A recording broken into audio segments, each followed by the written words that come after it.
there is evidence that more disagreeable people are more likely to be successful as managers. Now why? Well, Boudreau, who wrote a paper called Effects of Personality on Executive Career Success, said the following: agreeableness associates with being trusting, submissive, and compliant, which could be perceived as naivete, docility, and a tendency to follow rather than lead. Alright, so that's his opinion. But then, here's what he measured. So these are effects of big 5 traits on career success. Now, you know, career success can obviously be defined a number of ways. It could be career satisfaction, or it could be like external markers of career success, and they did both. So we're going to look at direct, because that's the external sort of objective markers. What you see is that if you're high in neuroticism, that's not so good for how much money you make. There's a negative correlation of 0.3, which, by the way, that's a big correlation. So, you know, you'll hear people say that 0.5 is a large correlation and 0.3 is moderate and, you know, 0.2 is small, and that's wrong. And that was clarified 4 or 5 years ago. I'll get the paper for you. I can't remember it. It was an American psychologist. But the guy who wrote the paper, what he did was he looked at a whole bunch of social science studies and then calculated how frequently different effect sizes showed up. And what he found was that 0.5 was unbelievably large. You know, that 5% of social science studies ever got a correlation of 0.5. It's like, if you get a correlation of 0.5 in your study, you've either made a dramatic error, or you've replicated something that's already well known, or, you know, you're in science, because it never happens. 0.3, that's a pretty good correlation.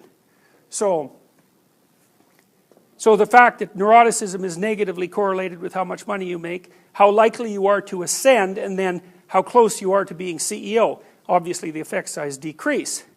So neuroticism is also, extroversion is a reasonable predictor only of how much you're ascending, and it's pretty small. Openness has a correlation with how much money you make, but that's probably because openness is highly associated with intelligence, and so openness is not a good marker for intelligence. IQ tests are much better markers, so that's an attenuated relationship. But then you look at agreeableness. It's negative 0.32 in total, negative 0.24 for direct in terms of how much money you make. So, you know, that's an interesting thing, because one of the things that determines how much money you make is how willing you are to say no. Right? Because if you're negotiating with someone, then the only thing you have at your back is your ability to say no and to push it, or even to ask for a raise. And, you know, pushy people are much more likely to ask for a raise, and of course those who ask for a raise are much more likely to get it. So the guys who are hard to get along with, because most of the people who are hard to get along with are guys, are more likely to be paid more. They're more likely to ascend the corporate ladder. They're more likely to be close to the CEO in terms of proximity. And they're even more likely to be rated as employable. It's funny, eh? Because you'd think that, you know, if you're agreeable and easy to get along with and all that, that people would be more likely to rate you as a suitable employee, but that isn't right. That's the opposite seems to happen. So, disagreeable extroverts are narcissists, and there's some evidence that you can derive from this data, you know, because there's always this talk about disagreeable extroverts or narcissists being more likely to rise up to CEO level, and you know, there is some evidence for that, at least insofar as agreeableness is a negative predictor of doing such. All right, so one of the things we've just found is that one of the predictors for ascendancy and proximity to a high status position is low agreeableness.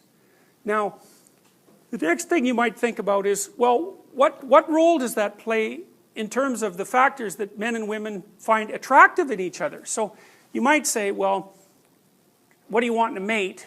If you're a woman, you might say, well, you know, you want someone who's kind and loving and forgiving and empathic, and those are all good things, but it isn't necessarily the case that the empirical studies show that that's what drives mate selection. So we could look. This is an interesting study, so it's a few years old. 1,000 French-Canadian respondents, 433 males and 700 females. And so here are the variables. One is possession of resources. It's a composite index composed of occupational prestige, income, and education. And then The other variable is acquisition of partners, sexual partners, that is. Number of lifetime and preceding year sexual partners, lifetime occurrence of simultaneous partners, which is yes or no variable, and lifetime frequency of simultaneous partners, 1 to 5, with 5 being very often. Here's the assumption. You can, decide for yourself if you think this is a warranted assumption. The number of partners a member of sex A acquires is taken as an index of how often this individual is chosen by sex B. So that's an indication of reproductive fitness, desirability, at least as assessed by members of the opposite sex, who you would think would be the logical judges for that sort of thing. Male criteria. 166 unattached women ages 25 to 50. Correlation between fertility rates and number of partners in previous year equals 0.94. Males choose fertility. Indicators: beauty, waist to hip ratio, youthful appearance, and neotenous facial features. Neotenous means there's a tendency among animals as they evolve to increasingly look more in their adult stages like their juvenile forms. So here's an example. If you look at the skull of a baby chimpanzee, it looks almost exactly like the skull of an adult human. So what's happened is as adults, we're more like baby chimpanzees than the adult chimpanzees are. We've maintained a lot of our juvenile characteristics, playfulness, the ability to continue to learn, plasticity, all those things. There's a preference in objective beauty analysis, say of facial features, for men to prefer more neotenous female faces. So, and you can tell that if you look at pictures of models. They generally have relatively small noses, relatively big eyes, the sort of things that are associated with cute. And cute actually is a pretty identifiable category. Most of the things that people find cute have large eyes, and the rest of their facial features are relatively small. There's other things that are associated with cute that aren't necessarily associated with, sexual attractiveness, because cute things also have sort of random movements, like baby-like movements. And so the things that people, and relatively short arms, and just think of a teddy bear. So anyways, those are the male criteria. Agreeableness is one of the 5 dimensions of the big 5. We all know that, and it can be broken down into these 2 aspects, compassion and politeness. And so you can kind of figure out how agreeable you are by looking at these items. They're all positively scored for the sake of simplicity. So if you intensely feel others' emotions, if you're always inquiring about how others are doing, and you actually care, rather than doing it for the sake of show, if you're capable of sympathizing with other people, if you respect authority, if you don't like to seem or be pushy, and you don't like to impose your will on others, then you're an agreeable person. And a disagreeable person or an antagonistic person, obviously, is the opposite of that. So they don't feel people's emotions very profoundly. They're not really all that concerned automatically about how other people are feeling. And they're not that sympathetic. It's funny because in my clinical practice, I can tell the difference between the agreeable people and the non-agreeable people. Because when the agreeable people come and they have a cup of coffee, they always bring me one. But when the disagreeable people show up and have a cup of coffee, they only bring a cup of coffee for themselves. So it's quite comical, actually. So now you might think that, because our what would you say? Our society is at the moment tilted towards regarding agreeableness as a virtue, because you should be kind and you should be empathetic and you should be compassionate and all those sorts of things. But our research, this isn't published yet because it's complicated to communicate, and we haven't figured out how to do it yet. But what we've found is that if you push any of the traits too far, they fall off a cliff fundamentally.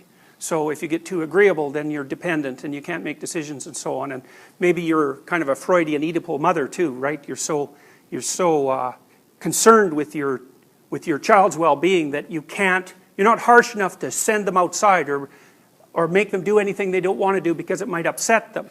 And so that's not so good. And then if you're too disagreeable, well, I already said what that was like. If you take antisocial people who are in prison, they're aggressive and violent, and the criminal types, and they're predatory, are low in agreeableness, so you can see how that's a bad thing. But then in the middle range, it gets more complicated, because then agreeableness, where you're located on the normal distribution, how good that is depends to some degree on what it is that you are going to do. So one of the ways to think about how to maximize your success in life is to attempt to match your personality to the environment. You know, you might think that if how you raised your children mattered, then children who were raised well would be more similar than children who were raised badly, because that would reflect the effect of your parenting, right? So you've done a good job as a parent, so your children are more similar, whereas someone who just ignored them, those children are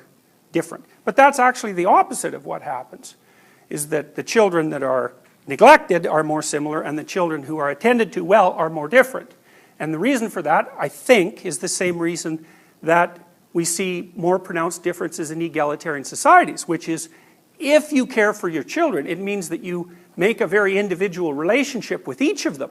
So you're not necessarily using the same strategies for each child, unless you think of them as meta-strategies. And like a meta-strategy might be, well, I get to know you, and I get to know you, and because you're different people, I react differently to you. And what constitutes my philosophy of parenting would be act differently towards the children's differences. And so maybe if you're particularly good at that, your children turn out maximally different from one another, and that's because you're allowing their genetic differences to manifest themselves. You're not oppressing them, you know, and trying to cram them into the little box that you think that they should fit in.